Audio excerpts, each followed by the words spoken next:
ایک باپ تھا جس نے 950 سال تک اپنی قوم کو سمجھاتا رہا۔ ہر دن، ہر رات اور ہر سانس کے ساتھ اس نے حق کی بات بلند رکھی، لیکن سب سے زیادہ جو چیز اسے توڑ گئی وہ قوم کا انکار نہیں بلکہ اس کے ہی بیٹے کا انکار تھا۔ آج ہم ایسا واقعے کی بات کریں گے جہاں پانی نے زمین کو نگل لیا، پہاڑ ڈوب گئے، ایک کشتی نہیں ڈوبی مگر وہ بیٹا ڈوب گیا جس کے لیے باپ کا دل دھڑک رہا تھا۔ یہ کوئی سیلاب کی کہانی نہیں بلکہ یہ ایمان اور خون کے رشتے کے بیچ آخری امتحان ہے۔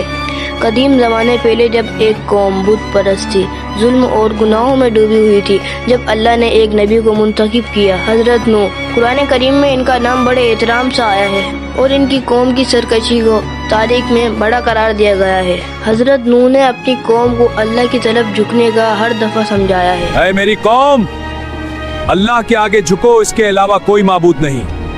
مگر قوم نے کیا کیا؟ اپنے کانوں میں روئی ٹھوس لی اور کانوں کو بند کر لیا اور زوردار چیخ میں بولا، ہم اپنے باپ دادا کا دین نہیں چھوڑیں گے۔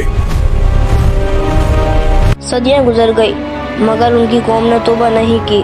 روایت کے مطابق حضرت نوح نے 950 سال تک انہیں سمجھایا، ہر بچے کو، ہر بڑے کو، مگر ہر بار جواب نام نہیں ملتا۔ ایک دن حضرت نوح نے اللہ سے دعا کی، اے میرے رب، زمین پر کسی گھر والوں کو نہ چھوڑ دیو۔ یہ دعا کوئی غصے سے نہیں بلکہ 900 سال کی مایوسی اور یقین سے نکلی تھی۔ پھر اللہ کا حکم آیا، اے نوح، ایک کشتی بنا۔ یہ سن کر لوگ ہنسنے لگے اور کہنے لگے، یہ کشتی بن رہی ہے، پاگل مت بنو، خدا پاگل ہو گیا ہے، تم سب یہی کام کرے گی، زمین پر کشتی، یہ تو پاگل ہے۔ مگر حضرت نوح اسے چپ چاپ بناتے رہے۔ ہتھوڑوں کی آواز گونجتی رہی اور ایمان کی بنیاد پر وہ کشتی بنتی رہی۔ پھر حضرت نوح کو حکم ملا، اپنے ساتھ ہر ایک جانور کا جوڑا لے لو اور اپنے گھر والوں کو جو ایمان لائے۔ حضرت نوح کے 3 بیٹے تھے جو مومن تھے، مگر ان کا ایک بیٹا تھا جو ایمان سے دور ہو چکا تھا۔ وہ اپنے باپ کی نبوت تو مانتا تھا مگر دل سے ایمان نہیں لایا تھا۔ پھر وہ لمحہ آیا جب آسمان سے پانی ٹپکنے لگا، زمین سے چشمے پھوٹنے لگے اور سارا پانی اوپر آ گیا۔ پھر حضرت نوح نے اپنے بیٹے کو پکارا، اے میرے بیٹے، ہمارے ساتھ سوار ہو جا، ان کافروں کے ساتھ مت رہے۔ مگر اس کا بیٹا دور کھڑا تھا۔ پہلے پانی اس کے پیروں تک، پھر گھٹنوں تک، پھر سینے تک۔ پھر اس نے جواب دیا، میں اس پہاڑ پر چڑھ جاؤں گا، پہر میں بچ جاؤں گا۔ حضرت نوح نے جواب دیا، آج کوئی بچانے والا نہیں، صرف اور صرف اللہ کی نعمت کے۔ مگر بیٹے نے انکار کیا اور اسے ایک لہر نے ڈبا دیا۔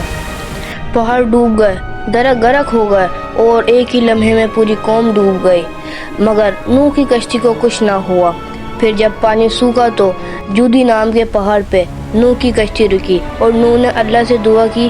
نوح نے اللہ سے بولا، اے میرے رب، وہ تو میرے گھر والوں میں سے تھا، تو نے اس کو کیوں ڈبایا؟ اللہ نے فرمایا، وہ تیرے گھر والوں میں سے نہیں تھا نوح، وہ کافر تھا۔ یہ جملہ پوری دنیا میں سب سے بڑا جملہ رہا ہے۔ ایسے واقعات سننے کے لیے چینل کو سبسکرائب کریں۔ 3 دلچسپ واقعات سننے کے لیے ابھی سبسکرائب کریں اور کمنٹ میں بتاؤ اگلا واقعہ کون سا دیکھنا چاہتے ہو۔